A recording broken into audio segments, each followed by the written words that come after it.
সুন্দরবন পৃথিবীর বৃহত্তম ম্যানগ্রোভ বন। ঐতিহাসিকভাবে এটি সুন্দরবন নামে পরিচিত।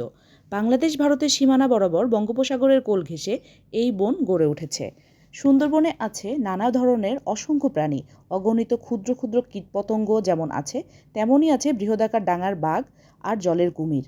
কাঁকড়া, মাছ, ব্যাঙ, সাপ, পাখি আর স্তন্যপায়ী সুন্দরবনের আকাশে, গাছে, মাটিতে, পানিতে চড়ে বেড়ায়। এরা সকলে যেমন বনের সৌন্দর্য বাড়িয়ে দিয়েছে, তেমনই নীরবে আমাদের নানা উপকার করে চলেছে। আমাদের প্রত্যেকটি ধর্মীয় বইয়েও জগতের সকল প্রাণ প্রকৃতির গুরুত্বের কথা বলা হয়েছে। প্রাণীর প্রতি নির্মমতা না দেখানো, প্রাণী ভালোবাসা, এমন কথা যেমন আছে, তেমনই আছে মানুষের জন্য প্রাণীর নানা উপকারিতার কথা।